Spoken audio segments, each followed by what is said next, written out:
오늘 이 저녁에까지 우리와 함께 하신 하나님이 이 시간에도 우리를 인도해 주시기를 소원합니다. 여러분은 언제 울어보셨나요? 네. 굳이 대답을 할 필요는 없는데요. 눈물은 사람의 연약함을 잘 드러내줍니다. 언제 사람들이 눈물을 흘리는가 하면 갑작스럽게 닥쳐온 위기 앞에서 사람들이 눈물을 흘립니다. 도저히 자신의 힘으로 해결할 수 없는 것 같은 상황에 처했을 때, 또는 할 수 있는 것을 다 했는데도 넘을 수 없는 벽과 같은 그런 경험을 할 때 눈물을 흘립니다. 오늘 말씀을 보면 다윗이 웁니다. 이스라엘과 싸울 뻔한 위기의 순간을 하나님의 은혜로 간신히 넘기고 원래 거주지였던 시글락으로 돌아옵니다. 3일 동안 행군을 해서 시글락에 도착을 했습니다. 군대 다녀오신 분들은 아시겠지만 3일 동안 행군을 했던 건 굉장히 힘든 겁니다. 완전히 지쳐서 시글락에 도착했습니다. 돌아와서 생각했겠죠. 따뜻한 가정에 와서 내 예쁜 아내와 자녀들을 보면서 밥을 먹고 쉬어야지 생각했을 것입니다. 그런 만남을 기대하고 있는데 왔더니 집이 다 불이 탔습니다. 가족들이 다 사라졌습니다. 다윗과 함께 싸움터로 나갔던 모든 그 시간 동안 그 사람들의 가족이 다 아말렉 사람들한테 잡혀갔습니다. 아말렉 사람들이 가족을 모두 죽이지 않고 잡아갔는데 이게 꼭 좋은 것만이 아니라 그러면 이제 어딘가로 노예로 팔려갈 수 있다는 이야기입니다. 그러니까 상상할 수 있는 온갖 나쁜 일들이 머릿속으로 떠오릅니다. 이 절망감 속에서 다윗은 백성들과 함께 웁니다. 어느 정도 우는가 하면 울 기력이 없도록 소리를 높여서 웁니다. 이들이 마주한 슬픔은 지친 몸을 더 지치게 합니다. 그리고 시간이 얼마 지나지 않아 이들의 슬픔은 지도자를 향한 분노로 바뀝니다.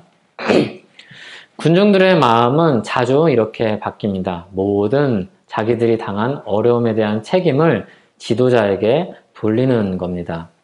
그 책임을 스스로 질 수 없기 때문에, 그 무게를 감당할 수 없기 때문에 한 지도자에게 그 모든 책임을 돌리는 겁니다. 말이 오가고 감정이 오가면서 분노가 걷잡을 수 없이 커집니다. 모든 책임을 다윗이 져야 한다는 여론이 형성되었습니다. 그때 어떤 사람들의 손에는 이미 돌이 들려져 있었을 것입니다. 그 돌을 높이 들고 다윗을 돌로 치자고 외칩니다.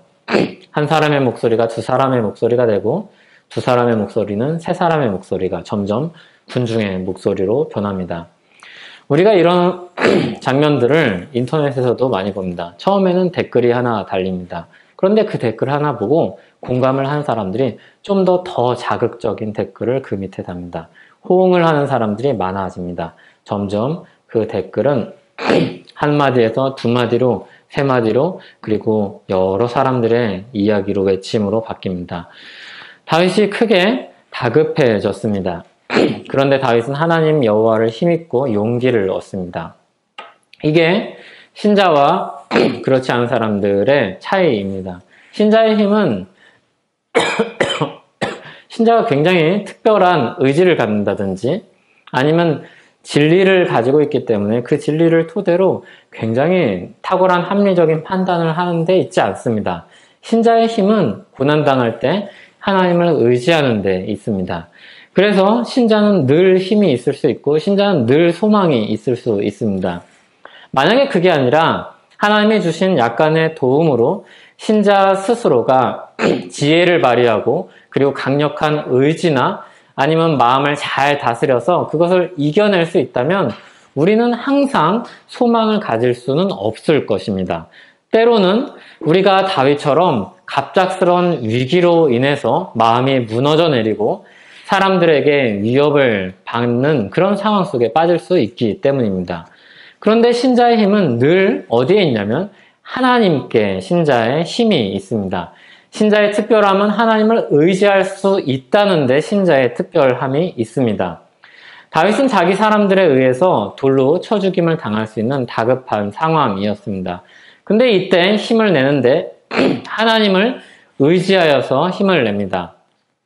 이때 다윗은 하나님이 자기 곁에 있다는 사실을 다시 한번 생각해냅니다. 눈물을 닦고 흥분된 마음을 가라앉히고 백성들의 마음을 잠재웁니다.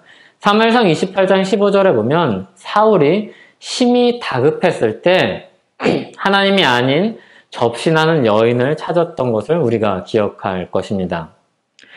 이 사울은 하나님께서 응답하시지 않자 어떻게든 자기 힘으로 무언가 답을 내기 위해서 노력한 일환으로 이 접신하는 여인을 찾아갑니다. 그런데 다윗은 그렇게 하지 않습니다. 굉장히 다급한 상황임에도 우림과 둠밈으로 하나님의 뜻을 묻습니다. 아비아달에게 에봇을 가져오라고 하여서 그 에봇 안에 있는 하나님이 어떤 판단을 내려주시는지 묻는 도구인 우림과 둠밈으로 하나님, 내가 이 군대를 추격하면 따라 잡겠습니까? 이렇게 여쭙습니다. 자기 사람들이 자신을 향해서 분노하였고 돌을 던지려고 하는 그런 상황입니다. 극도로 흥분하는 상황입니다. 군중이 극도로 흥분했을 때는 굉장히 위협스럽죠. 그리고 다윗은 그것을 아마 잘 아는 지도자였을 것입니다. 그런데 그때 다윗은 하나님을 의지하였고 하나님의 뜻을 묻고 이들을 진정시키고 그리고 이들을 하나님이 바라시는 인도하시는 그 길로 이끌어 갑니다. 사울왕과 굉장히 대조적인 모습이죠. 다윗의 이런 모습은 하나님이 다윗을 빚으신 결과였습니다. 앞서 다윗은 사울을 죽일 기회가 2번이나 있었습니다. 다윗은 2번이나 사울을 살려주었습니다. 처음에는 다윗은 사울의 옷자락을 베었습니다. 그런데 2번째는 전혀 손을 대지 않았습니다. 그리고 이 두 사건 사이에 나발의 이야기가 있다고 하였습니다. 다윗은 하나님이 이 악한 나발을 치는 모습을 보면서 하나님이 진짜 심판자이시구나. 정말로 공의로 판단하시며 악한 자를 내버려 두시지 않는구나. 이것을 확인하였습니다. 이 확신을 가지고 나발을 내버려 두었죠. 그리고 거기서 하나님의 역사를 보았죠. 그리고 2번째로 사울을 죽일 기회가 있을 때 전혀 손을 대지 않습니다. 하나님이 그를 판단하시고 하나님이 그를 세우셨으니 그를 처분하실 것도 하나님이라는 것을 믿었습니다. 이 확신으로 원수 같은 사울을 칠 기회를, 그 고생스러운 인생의 어려움을 당장 끊어버릴 수 있는 그 기회를 내버려 두었습니다. 그런데 한 번의 배움으로 다윗이 완전해졌는가? 그렇지 않습니다. 시간이 필요했습니다. 다윗은 여전히 사울이 두려웠고 사울이 돌아가면 언제든지 다시 마음이 바뀌어가지고 자신을 쫓아올 것을 알았습니다. 그래서 다윗은 이전에 자기가 계획했던 블레셋으로 망명하는 길을 택하였습니다.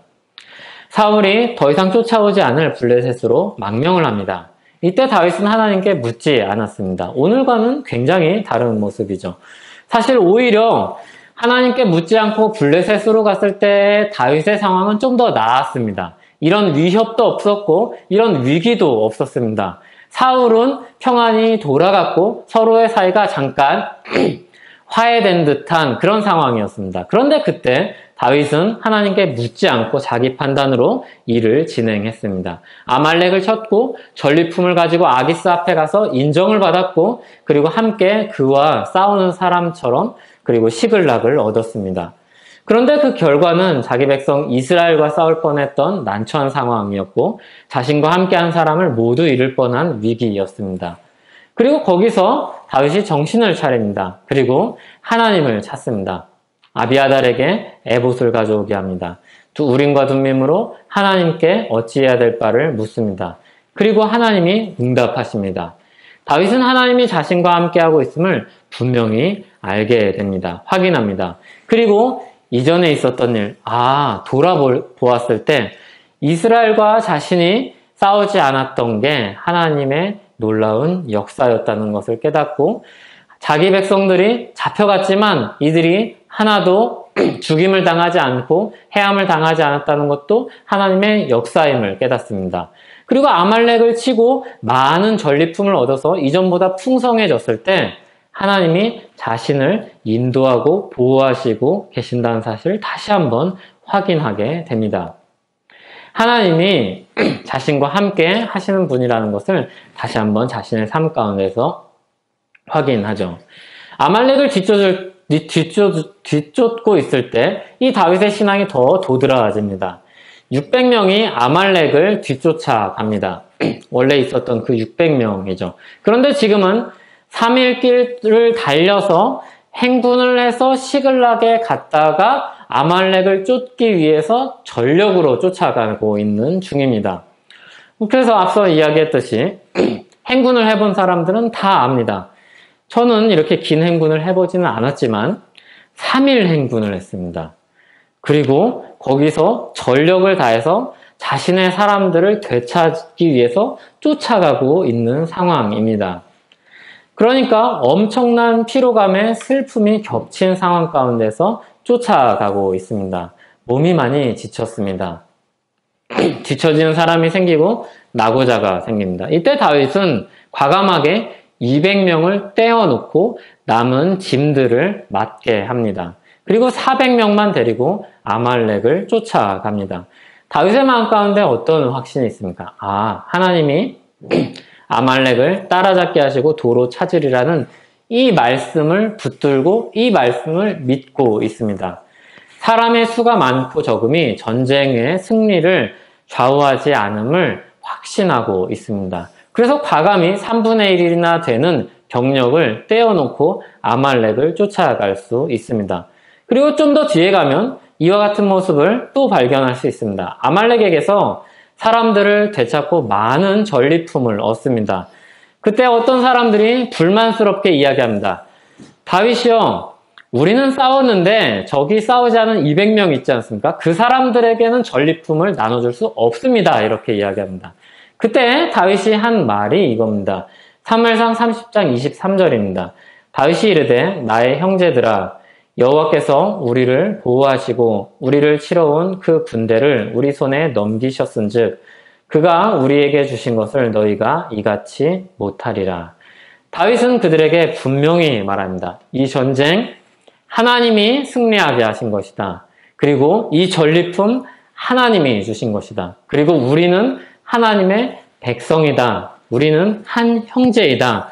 그래서 이것을 우리가 하나님이 주신 것을 한 형제와 함께 나누는 것이 마땅하다고 이야기합니다. 그리고 이것으로 부족해서 아예 이걸 이스라엘의 전통으로 만들어 버립니다. 이 이후로는 싸우는 사람들이 적극적으로 앞에 나가서 실제로 싸웠던 사람들과 그렇지 않은 사람들도 다 동등하게 전리품을 나눠 가지는 그런 전통을 만들어 버립니다. 사실 이전에 이것과 비슷한 율법이 있었습니다. 싸우는 자에게 절반을 할당했었고 그리고 진 안에서 머물러 있던 사람에게 절반을 주었습니다. 그러니까 절반이 두 가지로 나눠졌는데 이거보다 좀 더 세분화된 겁니다. 만약에 진 안에 있지 않았고 함께 갔는데 싸우지 않았던 사람들까지도 포함을 시키는 겁니다. 모두 다 하나님의 백성이라는 겁니다. 모두 다 연약한 자나 함께 주님의 길을 걸어가다가 낙오하고 낙심하고 쓰러진 사람도 우리 백성이고 우리 형제고 우리 교회라는 겁니다. 이것이 다윗이 하나님의 마음을 통해서 깨닫고 그리고 사람들에게 나눈 그런 마음입니다. 그런 뜻입니다. 우리는 오늘 이 본문을 보면서 배우게 되는 교훈이 그래서 세 가지가 있습니다. 먼저 하나님은 자기 백성들을 위한 길을 열어주십니다. 고린도전서 10장 13절입니다. 사람이 감당할 시험 밖에는 너희가 당한 것이 없나니 오직 하나님은 미쁘사 너희가 감당하지 못할 시험 당함을 허락하지 아니하시고 시험 당할 즈음에 또한 피할 길을 내사 너희로 능히 감당하게 하시느니라. 아멘. 하나님이 길을 내서 길을 열어서 그 백성들이 가야 될 길을 만들어 주십니다. 다윗의 경험에서 우리가 보는 것처럼 다만 이 길은 단 한 가지로 규정을 할 수가 없습니다. 단순화할 수 없습니다. 그래서 우리는 이런 실수를 하면 안 됩니다. 내가 이렇게 어려울 때 하나님께 기도를 했더니 이 길을 열어주셨더라. 그러니까 너도 이런 길을 열어주실 거야 라고 우린 쉽게 이야기하면 안 됩니다. 하나님이 역사하시는 방식은 얼마나 복잡한지 모릅니다. 분명히 역사하시고 분명히 열어주시지만 그 열어주시는 방식에 대해서는 우리가 어느 한 가지를 특정할 수가 없습니다. 하지만 하나님은 분명하게 말씀하십니다. 자기 백성들에게, 예수 그리스도 안에 있는 신자들에게 분명히 길을 열어주셔서 그 인생의 순간순간들을 이겨낼 수 있도록 하나님이 붙들어 주신다는 사실입니다. 이것이 우리가 다윗의 사건을 통해서 보는 첫 번째 교훈입니다. 그리고 두 번째 교훈은 무엇인가 하면 하나님이 길을 열어주시되 하나님께로 가는 길을 열어주신다는 겁니다.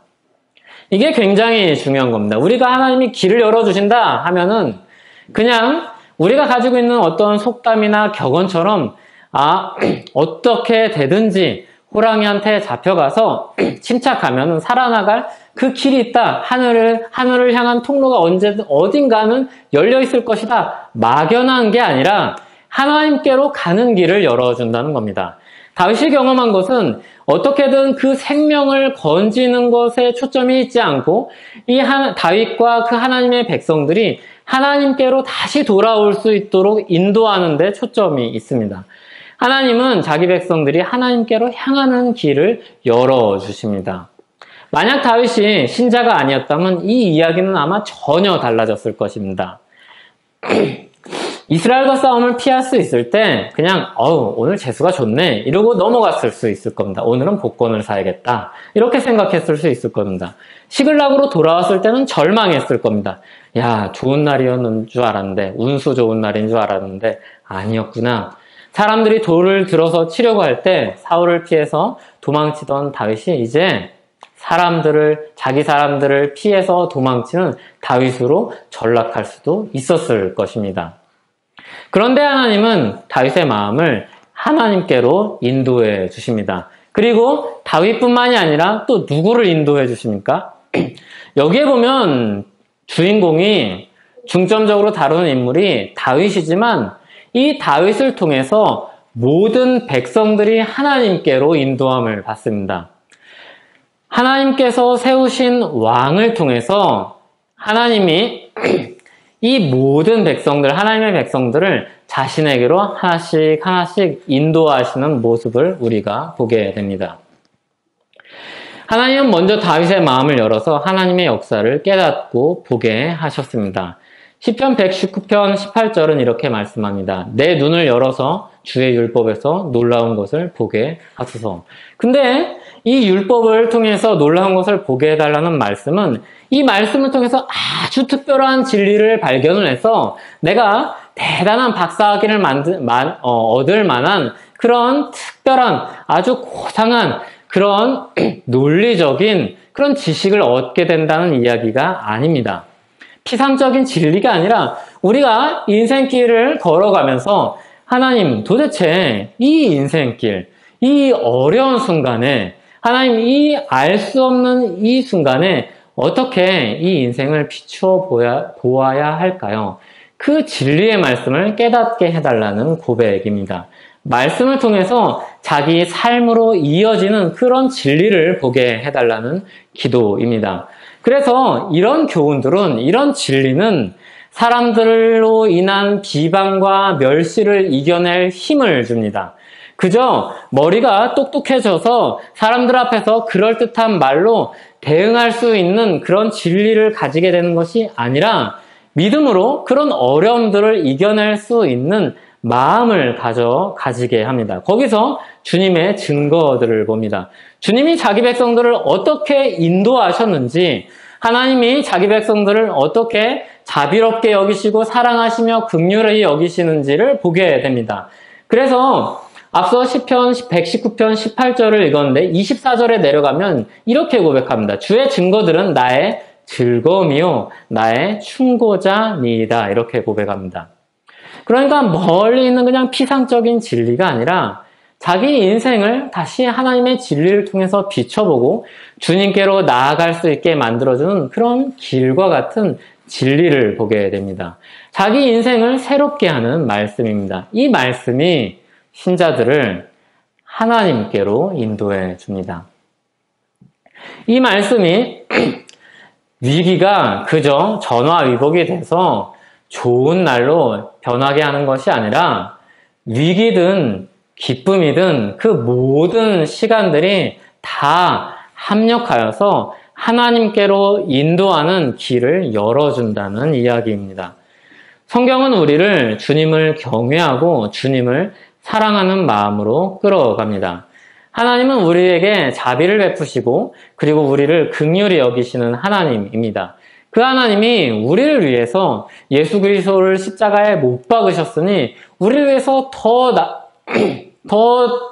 그 무엇도 내놓지 못하실 것이 아무것도 없다는 사실을 우리는 늘 기억해야 합니다. 하나님은 우리 아버지이십니다. 그래서 예수님은 우리가 기도할 때 그렇게 고백을 하라고 이야기했습니다. 하늘에 계신 우리 아버지여, 이렇게 고백을 하라고 하였습니다. 하늘에 계시지만 멀리 떨어지신 분이 아니라 우리 아버지이십니다. 그 능력으로, 그 강한 팔로 우리를 아끼시며 우리를 사랑하시며 우리를 돌보시는 하나님이 우리 기도를 들으시는 하나님 아버지라고 예수님은 우리에게 가르쳐 주셨습니다. 믿음으로 주님께로 돌아온 모든 백성들에게 이 기도를 가르쳐 주셔서 하나님이 우리 아버지이심을 고백하게 하였습니다. 그래서 우리는 그렇게 주님께 나아가서 주님을 붙들고 인생의 언덕들을 하나하나 넘어갈 수 있습니다. 이것이 우리에게 주는 두 번째 교훈입니다. 하나님은 우리를 하나님께로 인도해 주십니다. 하나님께 자기 백성들에게 길을 열어서 보여주시고 그 길을 통해서 하나님께로 나아가는 길을 우리에게 인도해 주십니다. 그리고 마지막으로 하나님은 우리 인생 가운데 역사하십니다. 하나님은 그냥 갑작스럽게 나타나셔가지고 오늘은 이거 해. 내일은 이거 하고 이게 오늘 주는 진리 계시이니까 이 길을 따라서 가면은 네가 성공할 수 있을 거야 라고 말씀하지 않으십니다. 인생 가운데 역사하십니다. 인생 가운데 역사하신다는 말씀은 시간 속에서 일하신다는 이야기입니다. 그리고 그 시간 속에서 일하신다는 이야기는 하나님은 멀리 계신 분이 아니라는 것입니다. 이사야 55장 6절 말씀해 보면 너희는 여호와를 만날 만한 때에 찾으라, 가까이 계실 때 그를 부르라, 이렇게 말씀하고 있습니다. 그러면 하나님을 만날 만한 때, 그리고 가까이 계실 때는 언제입니까? 예수 그리스도 안에 있는 신자에게는 항상입니다. 구약의 성도들에게는 이 진리의 말씀이 조금은 흐릿하게 보였을지 모릅니다. 성전에 갔을 때가 하나님을 가까이 할 만한 때가 아닌가 생각했을지 몰랐을 것입니다.